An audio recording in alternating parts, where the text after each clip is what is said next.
Assalamualaikum warahmatullahi wabarakatuh. Shalom, Om Swastiastu, Namo Buddhaya, salam kebajikan dan sejahtera bagi kita semua. Saya Salsabila Nurkholida Putri Solihan dengan NIM 20-456871-TP-12779 akan memaparkan hasil review jurnal tentang karbohidrat yang berjudul Autoclaving and Extraction Improve the Functional Properties and Chemical Composition of Black Bean Carbohydrate Extracts. Next, adapun 4 hal yang akan saya presentasikan, yaitu introduction, material and methods, result and discussion, dan yang terakhir conclusion. Next, untuk kandungan kacang sendiri atau Pacellus vulgarus L adalah salah satu kacang-kacangan yang paling banyak dikonsumsi di seluruh dunia. Kandungan yang ada dalam kacang ini ialah protein, pati resisten atau resistant starch, serat makanan atau DF, vitamin, mineral, dan senyawa bioaktif lainnya, pati, RSDF, dan alpha-galactoligosaccharides atau alpha-GOS adalah karbohidrat utama dalam kacang-kacangan, umumnya mulai dari 55% sampai 65% berat. Kandungan amilosa yang tinggi dari pati kacang biasa dapat membentuk helix yang panjang dan stabil. Hal ini distabilkan oleh ikatan hidrogen yang menghasilkan sejumlah besar RS. Next, merupakan latar belakang. Rantai amilosa dan amilopektin yang terganggu secara bertahap dan bergabung kembali ke dalam struktur yang teratur menghasilkan RS3. Berdasarkan teori yang ada, autoclave mencapai suhu di atas 100 derajat Celcius yang mengganggu granulopati sehingga meningkatkan proses retrogradasi. Eksekusi. Metode yang kurang dieksplorasi untuk pembentukan RS3 adalah proses dengan waktu yang singkat dan bersuhu tinggi yang biasa dalam industri makanan. Panas dan gaya geser yang tinggi menyebabkan depolimerasi pati menghasilkan rantai lurus amilosa dan amilopektin yang lebih rentan terhadap retrogradasi. Selanjutnya, selama jenis pemrosesan termal ini, pati dapat sepenuhnya dikeletinisasi. Namun, sebagian dari rantai amilosa dan amilopektin mungkin tidak berasosiasi kembali, menghasilkan pati pragelatinisasi. Pati pragelatinis memiliki kapasitas penyerapan air dan kelarutan yang tinggi yang memberikan efek pengentalan dalam aplikasi makanan. Perlakuan termal pada biji utuh dapat memodifikasi fraksi pati dan protein dalam biji, meningkatkan sifat fungsional kecernaan, dan menonaktifkan faktor antinutrisi. Setelah proses termal, karbohidrat dan protein kacang dapat dipisahkan untuk menghasilkan 2 fraksi dengan komposisi dan sifat fungsional yang berbeda. Next. Nah, oleh karena itu, percobaan ini bertujuan untuk mengevaluasi komposisi, morfologi, termal, fungsional, dan sifat fisikokimia ekstrak karbohidrat dari kacang hitam atau Pacellus vulgarus L yang diautoclave dan diekstruksi. Next, merupakan materials and methods. Next, alat yang digunakan dalam percobaan ini yaitu mesin dehulling, autoclave, penutup, panci, oven, extruder, dan lain-lain. Bahannya ialah kacang hitam dan lain-lain. Next, merupakan metode atau proses dehulling. Kacang hitam dikupas lalu direbus selama 2 menit, lalu ditiriskan dan dipindahkan dalam kantong tertutup dengan air distilasi dengan perbandingan 1:1. Lalu dilanjutkan penginkubasian pada suhu 40 derajat Celcius selama 4 jam. Lalu dikeringkan dalam oven pada 55 derajat Celcius selama 5 jam, dan yang terakhir memasukkan ke dalam mesin dehulling. Mesin dehulling ini merupakan mesin pemisah antara kacang dengan kulitnya. Next, proses autoclave. Sampel kacang kupas dimasukkan ke dalam Erlenmeyer dengan air distilasi, lalu dilakukan penutupan dan dimasukkan ke dalam autoclave pada 100 derajat Celcius dengan tekanan 205 kPa selama 15 dan 30 menit pada 121 derajat Celcius dengan tekanan 205 kPa. Lalu dilakukan pendinginan hingga 4 derajat Celcius selama 24 jam. Lalu penamaan sampel dengan diberi nama sebagai berikut. Next, merupakan proses ekstruksi. Biji yang dikupas dilakukan penghidrasian selama 16 jam. Lalu dilakukan pengekstruksian dalam ekstraktor laboratorium dengan skrup tunggal dengan kecepatan 10 rpm dengan kedua zona pemanas pada suhu yang sama, yaitu 90, 105, atau 120 derajat Celcius. Lalu dilakukan pengeringan pada suhu 50 derajat Celcius selama 12 jam. Selanjutnya, penggilingan dan pengayakan dengan ayakan 0,59 mm. Lalu disimpan pada suhu 4 derajat Celcius, lalu dilakukan penganalisisan. Next, proses ekstraksi pati. Biji yang telah diproses dicampurkan dengan air distilasi dengan perbandingan 1:20. Lalu ditambahkan NaOH 1 m, lalu diaduk pada 60 derajat Celcius selama 1 jam. Atau biji mentah diaduk pada suhu 25 derajat Celcius. Selanjutnya disentrifugasi pada 4000 rpm selama 30 menit. Selanjutnya, pembuangan supernatan yang mengandung protein, lalu dilanjutkan pengenceran dalam air distilasi untuk penyemprotan kering. Kemudian sampel disimpan pada suhu -10 derajat Celcius dalam kantong plastik yang tertutup. Selanjutnya dilakukan penganalisan. Next, nah ini merupakan skema metode yang dilakukan pada percobaan ini, yang nantinya akan dianalisis functional properties dan physicochemical composition dan thermal properties. Next, result and discussion. Next lagi, grafik hasil penentuan sifat fungsional. Setelah dilakukan percobaan, diperoleh hasil pemrosesan autoclave dan ekstruksi meningkatkan water holding capacity dibandingkan dengan ekstrak karbohidrat kacang mentah yang dikupas. Temperatur yang tinggi dan waktu proses yang lebih lama meningkatkan WHC. Pengolahan menyebabkan banyaknya gelatinisasi pati yang meliputi disosiasi rantai amilosa dan amilopektin.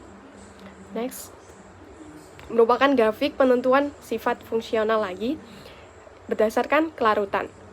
Kelarutan ekstrak karbohidrat menurun pada perlakuan 100 derajat Celcius selama 15 menit, 100 derajat Celcius selama 30 menit, dan 120 derajat Celcius selama 15 menit. Penurunan kelarutan ini dapat disebabkan oleh hilangnya senyawa terlarut seperti dieterly fiber atau hemiselulosa dan pektin selama proses termal dan ekstraksi.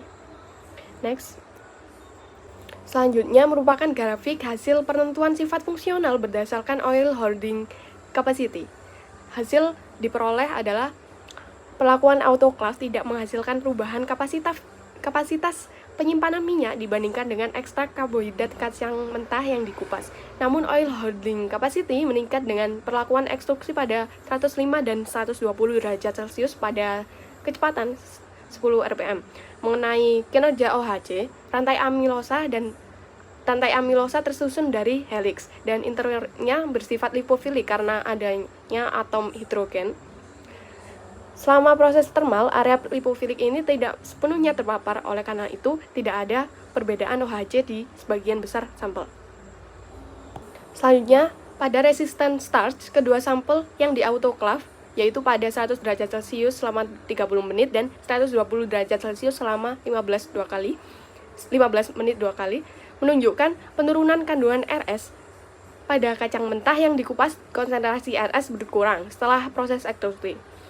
Pengurangan konten RS mungkin sesuai dengan penghancuran RS1 dan RS2 selama proses autoclave dan ekstruksi. Pemrosesan termal dan pendinginan dapat mendorong pembentukan RS3, namun kehilangan RS1 dan RS2 yang berasosiasi dengan pati resisten asli lebih tinggi dibandingkan dengan pembentukan RS3. Next, pada serat makanan atau DF, perlakuan autoclave mengurangi tingkat DF, sementara itu kandungan DF dari CE kacang yang diekstruksi menurun dibandingkan dengan CE kacang mentah yang dikupas. Hal ini dikarenakan proses dehaling. Fraksi larut DF yang sebagian besar ada di kotiledon atau kulit lebih tinggi dibandingkan dengan fraksi yang tidak larut. DF larut kacang yang biasa terdiri dari hemiselulosa, gum, dan pektin. Sebagian hemiselulosa dan pektin mungkin telah terlarut dan tetap berada di supernatan selama proses ekstraksi karbohidrat. Pengulangan kandungan RS juga dapat mempengaruhi kehilangan hal ini, mengingat RS adalah bagian dari DF. Next, pada alpha GOS. Tidak ada perubahan pada alpha GOS dengan autoclave ekstrak karbohidrat kacang dibandingkan dengan kacang dehaling.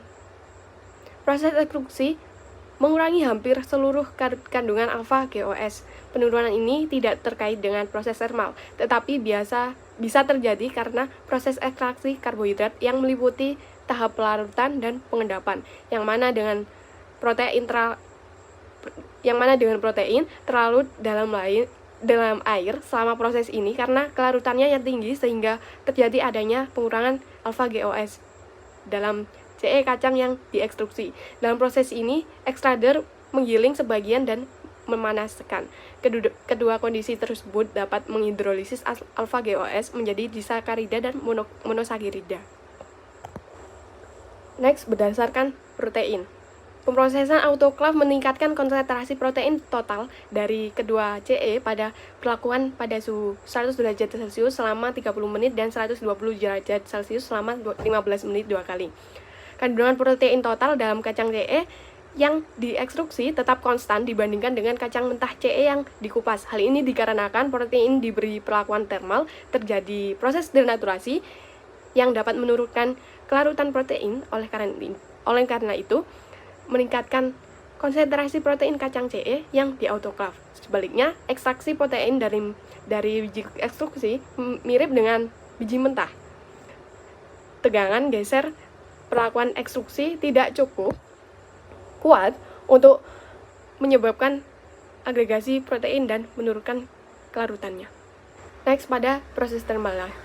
Transisi endotermik berkisar antara 68,9 hingga 115,9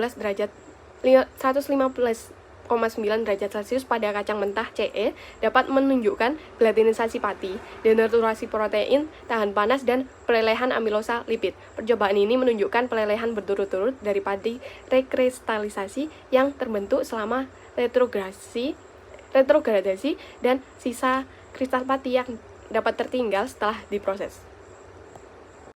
Nah, suhu transisi CE kacang diekstruksi pada 120 derajat Celcius menunjukkan endotermik antara 50,6 dan 88,5 derajat Celcius. Temperatur awal lebih rendah daripada suhu awal kacang mentah, yang berarti bahwa pencairan kristal pada pati retrogradasi terjadi lebih mudah daripada kristal pati dari CE kacang mentah. Endoterm terjadi dikarenakan dari pelelehan berturut-turut pati yang direkristalisasi dan kristalit pati sisa. Pada sampel yang di autoklaf, jumlah kristal pati sisa mungkin mendominasi dari pati yang direkristalisasi karena tidak adanya pendinginan setelah ekstruksi. Pelelehan kristal pati sisa membutuhkan lebih banyak energi daripada pati rekristalisasi dan akibatnya endotermik yang lebih menonjol diamati pada sampel yang diekstruksi. Next. Selanjutnya merupakan tabel hasil warna. Hasil yang ditunjukkan oleh sampel yang di autoklaf ialah autoklaf menghasilkan warna yang agak coklat di CE karena reaksi Maillard, di mana asam amino bereaksi dengan gula reduksi. Juga kehadiran besi dan tembaga selama autoklaf dapat mendukung manifestasi warna coklat. Namun, perbedaan dalam parameter warna tidak ditemukan pada sampel yang diekstruksi karena perlakuannya mungkin tidak terlalu intens untuk menghasilkan reaksi Maillard. Next, merupakan morfologi. Butiran pati dari biji mentah CE yang telah dikupas menunjukkan bentuk oval dan elips seperti pada gambar A. Sebagian besar permukaan tanpa halus, tanpa celah, tetapi dengan residu proteinnya di sekitarnya. Butiran pati dari CE biji yang di autoklaf pada 100 derajat Celcius selama 30 menit menjadi mengkerut dan permukaannya cekung seperti gambar B. Sedangkan butiran benar-benar kehilangan bentuk oval dan elips dan menjadi lebih mengkerut ketika biji di autoklaf pada 121 derajat Celcius selama 15 menit 2 kali seperti pada gambar C. Dan selanjutnya beberapa agregat pati hadir di kedua sampel yang di autoklaf. Ini adalah karakteristik umum yang dihasilkan ketika pati tergelatinisasi dikeringkan dengan semprotan. Di sisi lain, granula pati dari biji CE yang diekstruksi pada suhu 120 derajat Celcius, kehilangan strukturnya terlihat yang seperti rata dan beberapa agregat pati seperti pada gambar D. Penampilan ini dapat dikaitkan dengan faktor suhu dari proses ekstruksi. Agregat pati yang ditunjukkan oleh sampel yang di autoclave dan di ekstruksi dapat berupa pati retrogradasi atau aglomerat yang dibentuk oleh pati tergelatinisasi dan protein yang bergabung melalui ikatan hidrogen dan kovalen antara gugus aminoprotein dan gugus karbonil pati. Next, dan yang terakhir merupakan conclusion. Berdasarkan hasil percobaan, pemrosesan autoclave dan ekstruksi meningkatkan sifat fungsional ekstrak karbohidrat yang mana mengandung resistant starch atau RS, dietary fiber atau DF, dan protein tingkat tinggi yang menjadikannya bahan yang menjanjikan dalam industri makanan. Proses ekstruksi pada 120 derajat Celcius pada 10 rpm dan autoclave pada 100 derajat Celcius selama 30 menit meningkatkan kapasitas menahan air, menurunkan kelarutan, dan mempertahankan kapasitas menahan minyak dibandingkan dengan kacang mentah CE. Selain itu, kedua CE menunjukkan pengurangan kandungan serat makanan. Kemudian tingkat alpha galactooligosaccharides yang rendah, konsentrasi protein yang sama atau lebih tinggi, dan produksi warna sedikit coklat dibandingkan dengan CE kacang mentah. CE ini mengandung pati retrograded dan pregelatinase yang dapat digunakan sebagai bahan pengental dalam makanan yang tidak memerlukan proses termal seperti puding, saus, krim, atau produk susu. Namun diperlukan penelitian lebih lanjut untuk mengevaluasi lebih banyak sifat fungsional untuk memahami kinerjanya dalam makanan, seperti sifat rheologi, viskositas, sineresis, indeks pembekakan, dan pembentukan gel. Terima kasih, sekian dari saya. Wassalamualaikum warahmatullahi wabarakatuh. Om Santi Santi Om.